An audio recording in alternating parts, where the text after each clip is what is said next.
বাচ্চাদের জোরাজুরিতে ইচ্ছে না থাকা সত্ত্বেও শরীফ পার্কে ঘুরতে যেতে হলো। গিয়ে তো আমি অবাক, মাশাআল্লাহ, শরীফ পার্ক তো এখন ফুলে ফুলে ভরে গেছে। আসসালামু আলাইকুম বন্ধুরা, তোমরা সবাই কেমন আছো? সবাইকে জানাই ঈদ মোবারক। আলহামদুলিল্লাহ, আমরাও ভালো আছি। আজকে রাতেই সেহরি খেয়ে আমাদের সবার রোজা রাখতে হবে। এর মধ্যেই আলিফ খুব বেশি বায়না ধরছিল যে ঘুরতে যাবে। তার আগে একটু বলি, আমি যখনই কোথায় যাওয়ার জন্য রেডি হতে যাব তখনই দুই ভাই বোন মিলে আমাকে এইভাবে ভিডিও করতে থাকবে, তাই আমিও আর কি একটু পোজ দিচ্ছিলাম। আমার কাছে এই বোরকাটা অনেক বেশি ভালো লাগে, অনেক বেশি ঘের আর অনেক সফট একটা কাপড়, এটা খুব বেশি ভালো লাগে। এটা আমি পাটুয়াতলি থেকে কিনছিলাম, অনেক স্যাটিসফাই এই বোরকাটা কিনে।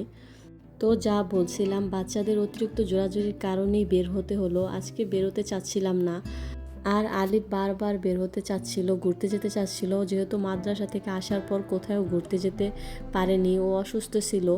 এখন আলহামদুলিল্লাহ অনেকটাই সুস্থ আছে। যেহেতু বারবার বায়না ধরছে, তাই রোজার আগের দিনই চলে গেলাম। আর রোজার মধ্যে তো রোজা রেখে কোথাও বের হওয়াই হবে না, অনেক বেশি টায়ার্ড লাগে রোজা রেখে কোথাও যেতে।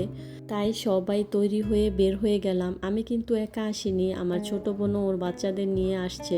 বাচ্চারা যেহেতু ঘুরতে অনেক বেশি ভালোবাসে, আমি আসব তাই আর কি চলে আসছে। আর ঘুরতে গিয়ে কিন্তু মারিয়াম অনেক জোরে একটা ব্যথাও পেয়েছে। বাচ্চারা যখন খুব বেশি দৌড়াদৌড়ি করে তখন তো চোখে মুখে কিছুই দেখে না, তারপর অনেক সময় ব্যথা পেয়ে যায়। আর সবচেয়ে বড় কথা কি, রোজাইনা না এত বেশি ঘুরতে পছন্দ করে না। ও রোদ গরম অতিরিক্ত হাঁটাহাঁটি কোনো কিছুই পছন্দ করে না। ও সবসময় একটু রিল্যাক্স মুডে থাকতে পছন্দ করে। তো শরীফ পার্কে চলে আসলাম। বলতে গেলে মানুষ ছিল না বললেই চলে, যেহেতু রোজার আগের দিন।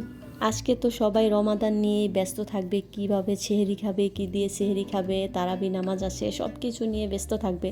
আর শরীফ পার্ক যেহেতু আমাদের বাসা থেকে কাছে, আমাদের অত বেশি কিন্তু দূরেও যেতে হয়নি, তাই আর কি যাওয়া। তবে মানুষ কম থাকাতে কিন্তু রিল্যাক্স মুডে ঘুরতে পেরেছি। তবে অনেক রাইডেই কিন্তু বন্ধ ছিল। ওরা সবসময় গেলেই কিন্তু কিস জনে খেলাধুলা করে, সেটা আজকে অফ ছিল, তাই গেমিং রুমে নিয়ে আসছি। এখানে অনেক সুন্দর সুন্দর গেম আর অনেক আকর্ষণীয় আছে। আলিফ তো খুব বেশি পছন্দ করছে, ও সবগুলো গেমে একসাথে খেলতে চাচ্ছিল। আর এগুলো কয়েন ফেলে দেন খেলতে হয়। আর এই গেমগুলো শুধু বাচ্চারা না, বড়রাও অনেক বেশি এনজয় করছিল দেখছিলাম।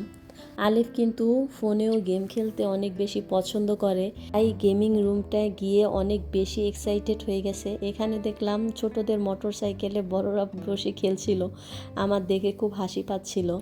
এই তো এখানে আলিফ আর মোস্তাকিম গেম খেলছিল। আলিফ খুব ভালো কিন্তু গেম খেলতে পারে, মোস্তাকিম খুব অল্পতেই আউট হয়ে যায়।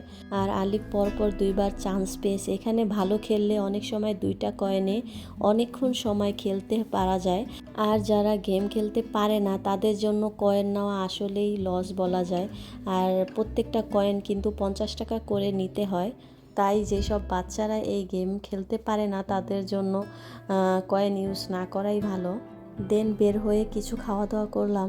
বাচ্চারা আইসক্রিম নিল আর আমরা দই, লুচি, সবজি আর রসমালাই নিলাম। এই শরীফের আশেপাশের দইগুলো কিন্তু অনেক বেশি মজা হয়। সব রেস্টুরেন্টে একেবারে খাঁটি দই পাওয়া যায়, অনেক ভালো লাগে। আর এই রেস্টুরেন্টের লুচিটাও অনেক মজা। তো আজকেই দিনে খাবার দাবার শেষ, কালকে আলহামদুলিল্লাহ রমাদান শুরু। সবাই ভালো থাকবেন, আল্লাহ হাফেজ।